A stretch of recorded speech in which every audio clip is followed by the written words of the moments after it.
इस मूवी के स्टार्ट में हमें फ्यूचर का टाइम दिखाया जाता है, जहां हमें एक न्यूज रिपोर्ट में बताया जा रहा था कि केबी कॉरपोरेशन के प्रेसिडेंट एंथोनी को मेल के थ्रू बहुत से थ्रेट्स का सामना करना पड़ रहा है। और ये सब कुछ तब से हो रहा था जब से उसकी ऑर्गेनाइजेशन ने एक controversial energy plan omega introduce करवाया था, जिससे क्रूड ऑयल की मार्केट क्रैश हो सकती थी। इसलिए वो एक बिजनेस कॉन्फ्रेंस अटेंड करने के लिए बुलेट प्रूफ वेस्ट पहन के जाता है और उसके साथ बहुत से बॉडीगार्ड्स की एक टीम भी थी, जिसे कैप्टन लुइस लीड कर रहा था। वो लोग हॉलवे से गुजर ही रहे थे कि तभी वहाँ पे बहुत से ग्रेनेड्स आकर गिरते हैं, जिससे एंथनी और सभी बॉडीगार्ड्स इंजर्ड हो जाते हैं। लुइस भी इस दौरान काफी ज्यादा इंजर्ड हो गया था। तभी वो ये देख के शॉक्ड हो जाता है कि कुछ मास्क पहने लोग वहाँ आते हैं और उसकी टीम के बहुत से मेंबर्स को मार देते हैं और सिर्फ कुछ लोग ही अपनी जान बचा पाते हैं, जो कि एंथनी को लेकर दूसरी तरफ से निकलने की कोशिश करते हैं, लेकिन वहाँ से भी उन पर फायरिंग होने लगती है। इसलिए अब वो लोग उस कॉरिडोर में पहुंच जाते हैं जहां बिल्डिंग में मौजूद बाकी सब लोग पैनिक होकर वहां से निकलने की कोशिश कर रहे थे। इसलिए लुइस एंथनी को बचा के एक और एग्जिट डोर पे पहुंच जाता है, लेकिन वहां पे भी वो टेररिस्ट वेटर्स के रूप में मौजूद थे, जिनके साथ एक इंटेंस फाइट के बाद लुइस उन्हें हरा देता है। जिसके बाद वो किचन में मौजूद गनमैन जो कि कुक्स के भेस में थे उनसे भी फाइट करता है। लुइस अपनी मार्शल आर्ट स्किल्स को यूज करता है और जल्द ही उन्हें भी हरा देता है। जिसके बाद वो एंथनी को लेकर एक और इमरजेंसी एग्जिट तक पहुंच जाता है और बहुत से टेररिस्ट उनका पीछा करने लगते हैं। इसलिए वो दोनों अपने आप को एक मेंटेनेंस एरिया में लॉक कर लेते हैं, जहां पे एक स्टील बीम उस बिल्डिंग को दूसरी बिल्डिंग के साथ कनेक्ट कर रही थी। इसी दौरान वो गनमैन भी वहां पहुंच जाते हैं। इसलिए लुइस एंथनी को बचाने के लिए उसे स्टील बीम पे फेंक देता है और कुछ टेररिस्ट को मारने के बाद वो एंथनी को लेकर आगे की तरफ बढ़ने लगता है। इसी दौरान लुइस की टांग में गोली भी लग जाती है। तभी एंथनी स्लिप होकर नीचे गिर जाता है, लेकिन लुइस उसका हाथ पकड़ लेता है और उसे बचाने की कोशिश करता है। इसी दौरान वहाँ पे एक मिलिट्री हेलीकॉप्टर भी आ जाता है, जिसमें मौजूद एक स्नाइपर सभी टेररिस्ट को मार देता है। इधर लुइस ने भी एंथनी को ऊपर खींच लिया था,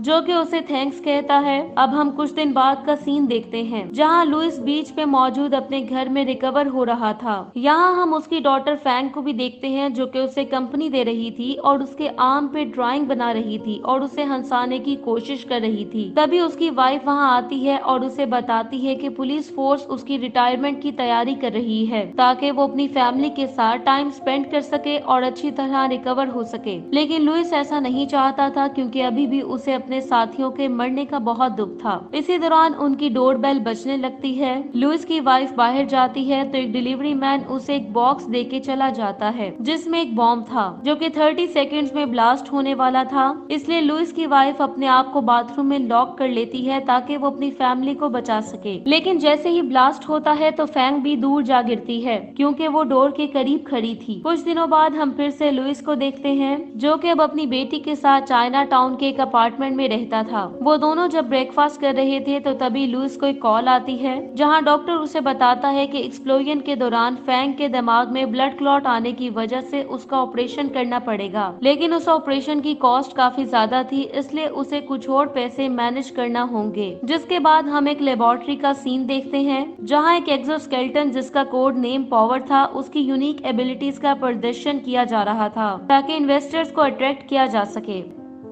और उन एबिलिटीज में physical strength, synthetic fibre shell और कटिंग एज वेपनरी शामिल थी। यहाँ बोर्ड ऑफ डायरेक्टर का चेयरमैन एक साइंटिस्ट को, जो कि इस प्रोजेक्ट को लीड कर रहा था, उसे काफी ज्यादा अप्रिशिएट करता है। उस साइंटिस्ट का नाम डॉक्टर कोहेन था। लेकिन यहाँ बोर्ड ऑफ डायरेक्टर का चेयरमैन ऑपरेटर्स के रिक्रूटमेंट प्रोसेस को लेकर काफी ज्यादा चिंतित भी था, जिस पर लैब टेक्नीशियन एमी उसे ये यकीन दिलाती है कि VR टेक्नोलॉजी के थ्रू ये स्क्रीनिंग स्मूथली हो जाएगी। उनके वहाँ से जाने के बाद कोहेन इस बात से परेशान था कि उनका एक्सोस्केलेटन डबल एज सॉर्ड की तरह एक्ट करता है, इसलिए उन्हें इस सूट को कैरी करने वाले सूटेबल इंसान को चूज करने में किसी भी मिस्टेक से बचना होगा। जिसके बाद कोहेन एमी और बाकी टीम को हार्ड वर्क करने की वजह से रिवॉर्ड के तौर पर कुछ टाइम की छुट्टी देता है, ताकि वो बार में जाके ड्रिंक्स एंजॉय कर सके। उसी बार में लुइस भी इलेक्ट्रिक पैनल ठीक करने का काम करता था। बार का ऑनर फैंग की हेल्थ कंडीशन की वजह से काफी ज्यादा चिंतित था, इसलिए वो लुइस को कुछ एक्स्ट्रा पैसे दे देता है ताकि फ्रैंक के ऑपरेशन में हेल्प हो सके।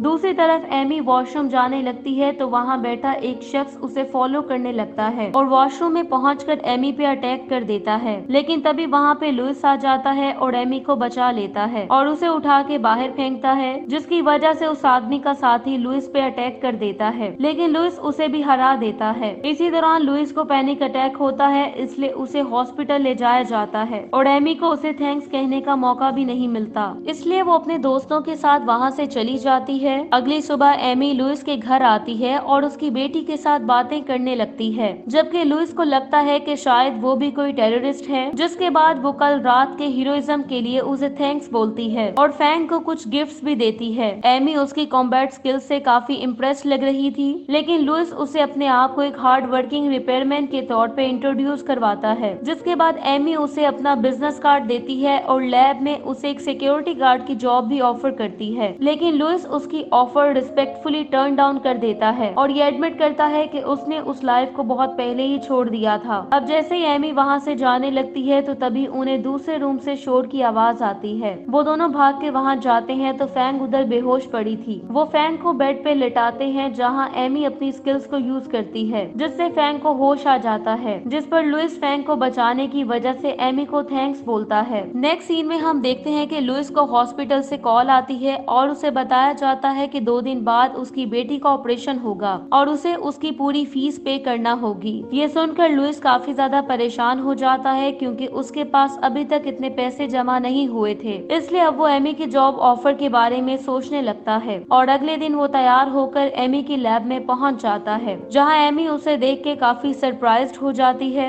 लुइस एमी को सारी बात बताता है कि उसे अपनी बेटी के ऑपरेशन के लिए बहुत से पैसों की जरूरत है जो कि उसने कल पे करने हैं, जिस पर एमी उसे सिक्योरिटी गार्ड की जगह एक्सोस्केलेटन के ऑपरेटर की जॉब ऑफर करती है और कोई चॉइस ना होने की वजह से लुइस उसकी ऑफर एक्सेप्ट कर लेता है, लेकिन साथ ही वो ये कन्फेस करता है कि उसे काफी ज्यादा डर लग रहा है, जिस पर एमी उसे ये एडवाइस करती है कि उसे अपने फियर्स को फेस करना पड़ेगा। जिसके बाद हम देखते हैं कि लुइस और कुछ और लोगों को वीआर टेस्टिंग के थ्रू टेस्ट किया जाता है, ये जानने के लिए कि वो लोग इस जॉब के लिए सूटेबल हैं या नहीं। तभी उनके हेडसेट्स को ऑन कर दिया जाता है और थोड़ी ही देर में लुइस को एक कंटेनर यार्ड की हाइपर रियलिस्टिक सिमुलेशन में फेंक दिया जाता है, जहां वो सबसे पहले अपने बायोमेट्रिक्स और टाइमर को चेक करता है। तभी उस पे कुछ लोग अटैक कर देते हैं, लेकिन वो उन्हें आसानी से हरा देता है और क्विक प्रिसीजन के साथ उन्हें एक एक करके एलिमिनेट कर देता है और उसके इनहैंस्ड विजन की वजह से वो बड़ी आसानी से एनिमी टारगेट्स को पिन पॉइंट करके उन्हें हरा रहा था। जिसके बाद वो बाकी के गनमैन पे एक ग्रेनेड फेंक के उन्हें भी एलिमिनेट कर देता है। अब वो एक कंटेनर में जाता है जहाँ कुछ लोगों ने किसी को किडनैप कर रखा था, लेकिन तभी एनिमीज का एक और ग्रुप उस पे दूसरी तरफ से अटैक कर देता है क्योंकि ये उन्होंने उसके लिए ट्रैप लगा रखा था। सब लोगों को मारने के बाद जब वो होस्टेज के सर से कपड़ा हटाता है तो वो ये देख के शॉक्ड हो जाता है कि ये तो उसकी वाइफ थी, लेकिन तभी उस लैब में जहां लुइस मौजूद था वहां इस सिमुलेशन को टर्न ऑफ कर दिया जाता है। जिसके बाद लुइस काफी ज्यादा गुस्सा करने लगता है और एमी को ब्लेम करता है कि उसने उसके साथ ऐसा मजाक क्यों किया और ये डिमांड करता है कि उसे यहाँ से बाहर निकाला जाए, लेकिन गार्ड उसे वहीं रुकने का कहता है क्योंकि हॉलवे में किसी डिस्टर्बेंस की रिपोर्ट आ रही थी। कुछ ही देर में जब वो गार्ड वापस आता है तो वो काफी ज्यादा इंजर्ड था और वो उन सबको वहाँ से भागने का कहता है और इसी दौरान वहाँ पे ब्लास्ट हो जाता है। जिसके बाद कुछ टेररिस्ट वहाँ आ जाते हैं और सभी लोगों को मार देते हैं, जिनमें साइंटिस्ट और कैंडिडेट्स भी शामिल थे, लेकिन लुइस किसी तरह वेंटिलेशन के थ्रू वहाँ से भागने में कामयाब हो गया था। तभी उन लोगों का लीडर कुन एक ब्लास्ट करता है जिससे वो पूरी लैब डिस्ट्रॉय हो जाती है,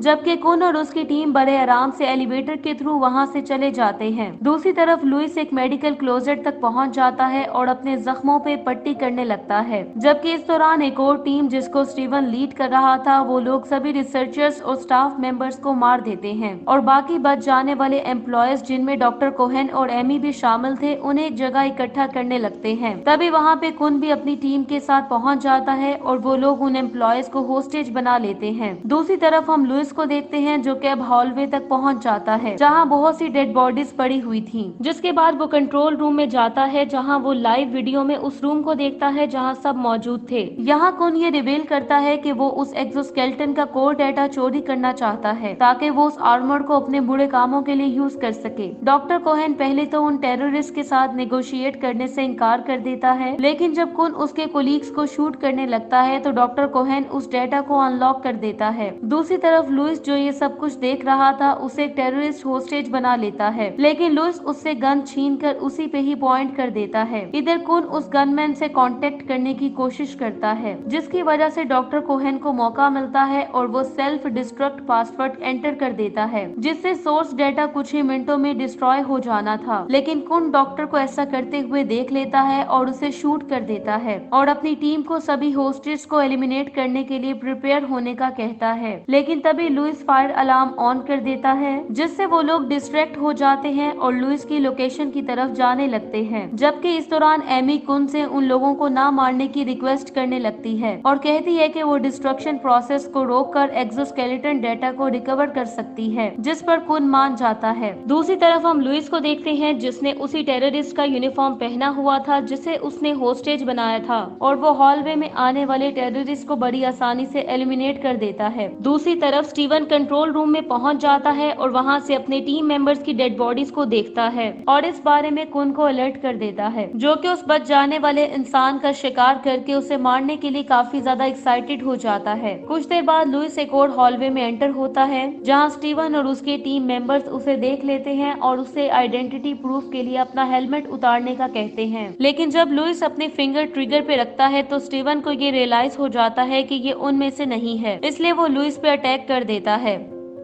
लेकिन लुइस बड़ी आसानी से दो टेररिस्ट को मार के स्टीवन को पीटने लगता है, लेकिन उनकी ये फाइट काफी देर तक जारी रहती है, जिससे हमें ये रियलाइज होता है कि उन दोनों की स्किल्स ऑलमोस्ट एक जैसी थी। वो दोनों एलिवेटर में एक दूसरे पे काफी अटैक्स करते हैं, लेकिन फिर आखिरकार जैसे ही एलिवेटर डोर ओपन होता है तो लुइस स्टीवन को नॉकआउट करने में कामयाब हो जाता है। दूसरी तरफ एमी, जो कि डेटा रिकवर करने में बिजी थी, कुन उस पे गन पॉइंट कर देता है। तभी एमी किसी तरह उस प्रोसेस को रिवर्स करके सोर्स कोड को रिकवर करने में कामयाब हो जाती है, लेकिन कुन अपना वादा तोड़ देता है और अपने लोगों को ये ऑर्डर देता है कि वो एमी को उसके कोलीग्स के पास ले जाएं और उसका इरादा उन सब लोगों को मारने का था। इसी दौरान लुइस वॉकी टॉकी के थ्रू उससे उन सब लोगों को छोड़ने की डिमांड करता है और इसके बदले वो स्टीवन को छोड़ने का कहता है, जिसे उसने होस्टेज बनाया हुआ था। जिसके बाद वो स्टीवन को लेकर वहाँ पहुँच जाता है और फिर से कुन को उन होस्टेजेस को छोड़ने की डिमांड करता है, लेकिन कुन खुद ही स्टीवन को मार के लुइस पे अटैक कर देता है। लुइस क्विकली रिएक्ट करता है और कुन को हैंडल करने में कामयाब हो जाता है, जिसके बाद वो सभी होस्टेज को वहाँ से जाने का कहता है। उन लोगों के वहाँ से जाते ही कुन भी अपने आप को फ्री करवाने में कामयाब हो जाता है, जिसके बाद उनमें फाइट होने लगती है और काफी देर की फाइट के बाद लुइस वहाँ बॉम्ब फेंक देता है और वहाँ होने वाले ब्लास्ट में सभी लोग मारे जाते हैं, लेकिन कुन किसी तरह बच के वहाँ से निकल जाता है। इसी दौरान लुइस, जो कि खुद भी काफी ज्यादा इंजर्ड हो गया था, वो कुन का पीछा करने लगता है। तभी उसे एक अंडरग्राउंड टनल से एमी के चीखने की आवाज सुनाई देती है, इसलिए वो उन वॉइसेस को फॉलो करने लगता है। तभी उसे एमी नजर आती है, जिसे कुन ने होस्टेज बना रखा था। वो एमी को मारने लगता है और लुइस को अपना वेपन नीचे फेंकने का कहता है। लुइस ऐसा ही करता है। तभी उसे पता चलता है कि कुन के पास जो गन थी वो तो खाली थी और कुन उसकी गन से एमी को शूट कर देता है। ये देखकर लुइस उस पे अटैक के लिए आगे बढ़ता है, लेकिन कुन उसे भी शूट कर देता है। इसी दौरान इंजर्ड एमी कुन को रोकने की कोशिश करती है ताकि लुइस को बचा सके और उसे वहां से जाने का कहती है। तभी लुइस को अपनी वाइफ का सेक्रीफाइस याद आता है, जिसने अपनी फैमिली को बचाने के लिए खुद को एक जगह लॉक कर लिया था, जिसकी वजह से उसे हिम्मत मिलती है और वो एक स्टील रॉड से किए गए कुन के अटैक को रोक लेता है, जिसके बाद उनमें फाइट होने लगती है। इस फाइट के दौरान वो एक दूसरे पे जबरदस्त अटैक्स करते हैं, जिससे वो दोनों काफी ज्यादा इंजर्ड हो जाते हैं, लेकिन फिर भी वो एक दूसरे से फाइट करना जारी रखते हैं और ये फाइट उस टाइम खत्म होती है जब कुन लुइस को एक स्टील स्पाइक पे धकेल देता है। लेकिन इस दौरान वो कुन के पास मौजूद ग्रेनेड की पिन निकालने में कामयाब हो गया था और ब्लास्ट से पहले लुइस फैंग का ख्याल रखने के लिए एमी पे शाउट करता है और तभी उस ब्लास्ट में वो दोनों मारे जाते हैं। कुछ देर बाद लुइस को होश आता है तो वो ये देख के सरप्राइज्ड हो जाता है कि ये पूरा इंसिडेंट एक टेस्ट सिमुलेशन थी, जिसे उसने पास कर लिया था। इस पर एमी उसे कांग्रेचुलेट करती है। लुइस एमी को जिंदा देखकर और उस इंसिडेंट के रियल ना होने की खुशी में एमी को को गले लगा लेता है। मूवी के लास्ट सीन में लुइस फैंग के पास आता है जिसका ऑपरेशन सक्सेसफुल हो गया था। फैंग उसे गले लगा लेती है और रोने लगती है क्योंकि वो अपने फादर को काफी ज्यादा मिस कर रही थी। लुइस उसे काम डाउन करता है क्योंकि वो अब रिकवर हो रही थी, इसलिए सब कुछ ठीक होने वाला था। इसी के साथ ही ये मूवी एंड हो जाती है। Thank you so much for watching.